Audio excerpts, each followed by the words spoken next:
Yeah, on the takeaway, uh, when you deal with sales, when you meet somebody, we meet and greet. Now, in sales, in capitalism, you render under the Caesar the things that are Caesar's. And then you are going to play the Babylonian game, right? You going in, hopefully it's for your tribe and your people. But when you go in, there's energy. And when you know there's bad energy, if you can't set them from the reptilian side of their brain and bring them into the right energy, which would be the midbrain where the satisfaction and ether drops, because they're blocking you from touching them, reaching them.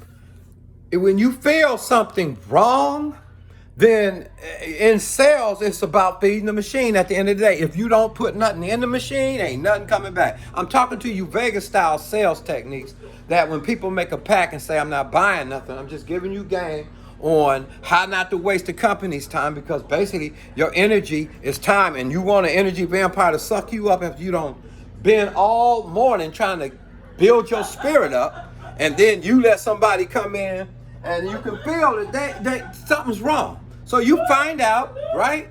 You look at the chart, see where they're from, see what they do, and if the vibes is too bad, you got to take it from the gate, because your time is feeding the machine. So I know, don't make merchandise out of them, respect them, because the Bible is letting you know we don't want to hear nothing you got to say. So you look at the thing and then you go, do you have a credit card that I can hold the company at the desk? It probably will piss them off. Say, oh, I'm just going to get your gifts and go on and get you out of here. And I don't want to waste you guys' time here today. This stuff is pricey, and it's not for everybody. And take it. When you take it, you win, because you won, because you took it away. You made it seem exclusive. You tapped the law of scarcity. You tapped the law of supply and demand and said, we ain't even got a product here probably that can fit your budget. Now, you didn't take it like that, but you're answering the bougie, and you're just answering it, but you're taking it because it's your product, and if you don't value it, they're certainly not. They think you're a scumbag salesperson. So when you take it away, you don't waste the company's time, their time. Please go on to the next ride. And the reason why you go to the next ride, because you did the company a favor, because you picked up right there on that kill it, take it all away objection. They can't give you the credit card to hold. Now this is how they do in timeshare. This is what would happen when they're trying to just walk you out the door, because they are going to feel, and the directors is going to thank them for getting you out of there, because they already knew you picked it up. Bam, you made them throw up right there in the front. Ma'am, do you have an extra credit card? If they gave you one, no, you have to have two.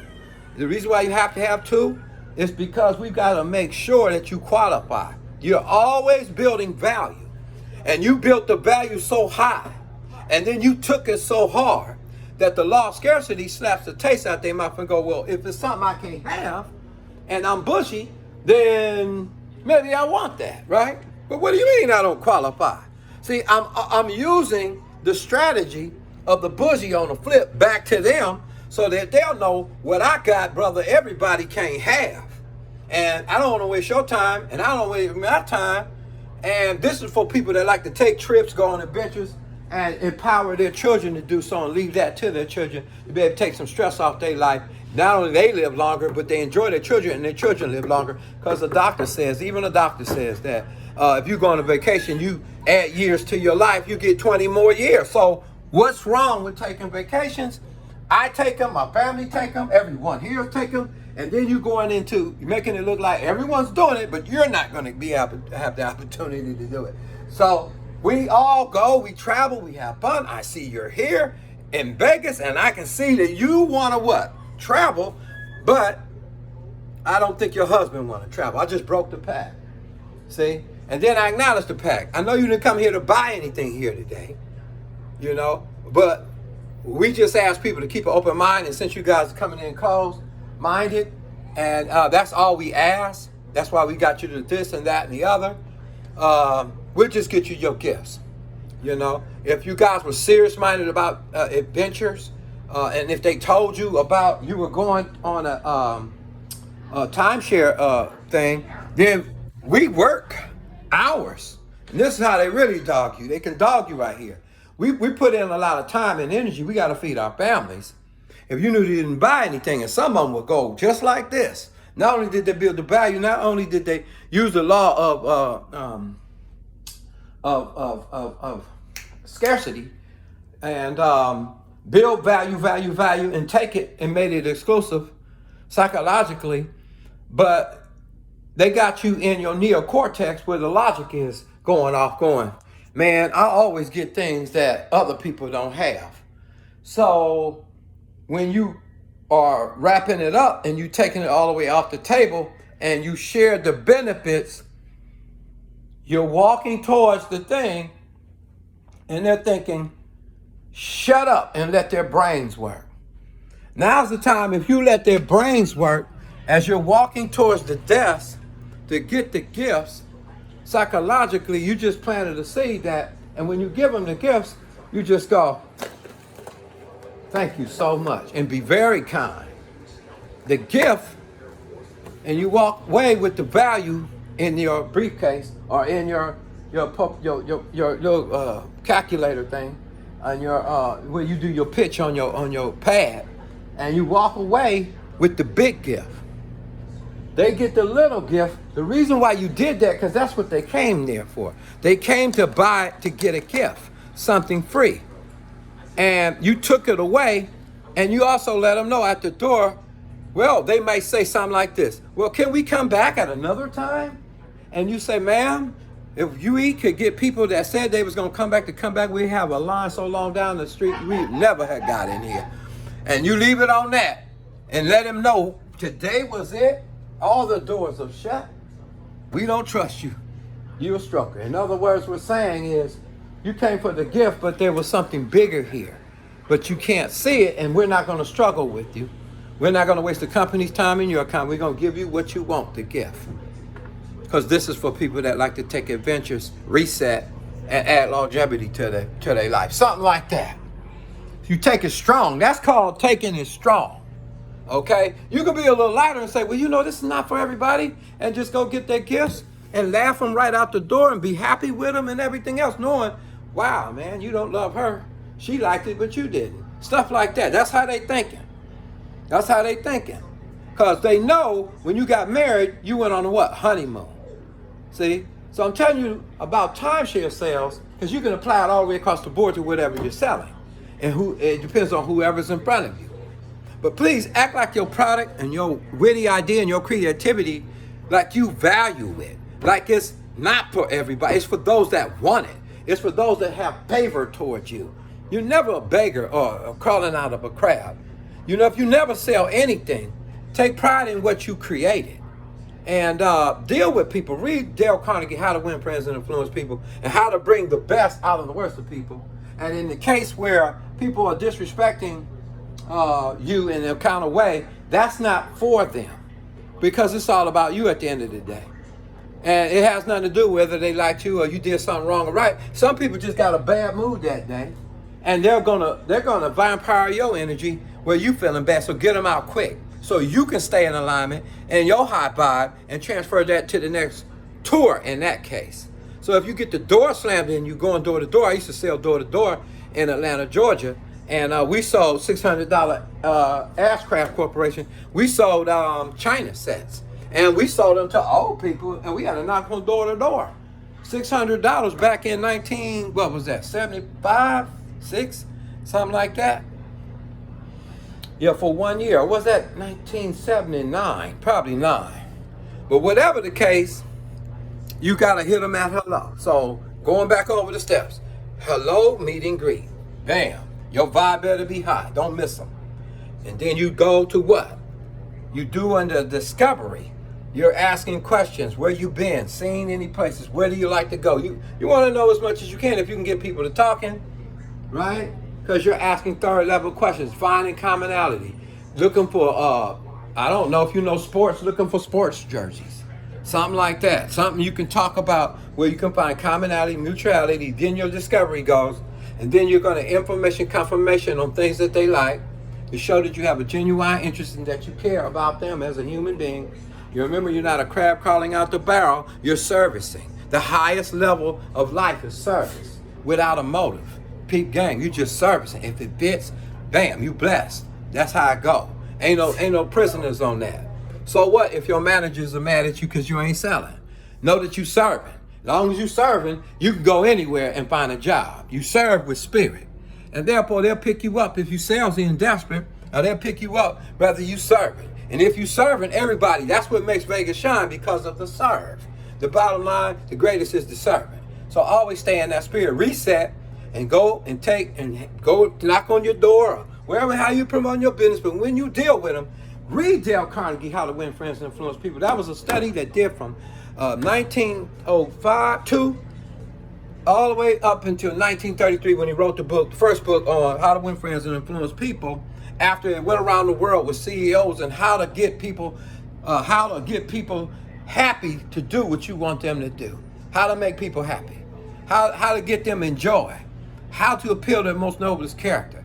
Like, hey man, you've done a great job. You're using praise, for example, using praise, gratitude, and appreciation all at the same time. Look at this room. Look how clean you kept this thing. Now, we believe that you can also handle about 5 more rooms with your kind of talent. See, I'm appealing to his, now he wants to do it. You know why he wants to do it? Because not only does he want to please his bosses, he wants to raise. He feels he's getting praise. He's getting appreciated and gratitude. He'll clean them 5 rooms and be ready to clean 10 more if he could. Bottom line is, everybody's, to get them to do what you want to do for the long term, you got to have ether rolling through the whole staff. From the phone secretary down to the agents who's pushing your product. And if they're pushing them online and over phones, man, you should put a mirror in front of them. Make sure that their facial expressions is clicking on joy, because it's going to be felt through the phone. That's the worst kind. And if you're going to greet somebody and you looking all sobby, man, you need to go home, because you got to reset. You don't took the stuff from home and drag it in your business. When you go in your business, you go to do business. You don't go in there to, that's an ugly word, business, but it just is. If you're going to do business with Rome, if you're going to tribute to Caesar, the things that belong to Caesar, and you're going to play the Babylon game because you're in captivity anyway, you might as well know the art of the Chaldeans. You might as well know what they're doing, how to do things, how to socialize, how to get in there and not blow it with a bunch of emotions and be all over the place and don't got yourself in some weeds, and you're explaining stuff that nobody can explain. You don't know the product that much to get way over there in that field and know how to steer them up out of there. You got in the weeds. Now they want to know every 10 days, can they pay a payment, and every 10 days, will they be late if they set it up like that? You know nothing about the setup. And you don't got in the weeds. How you get out the weeds? You say, well, I don't know the answer to that question, but I will find out at the end of this session. Before I leave, I will tell you the answer to that.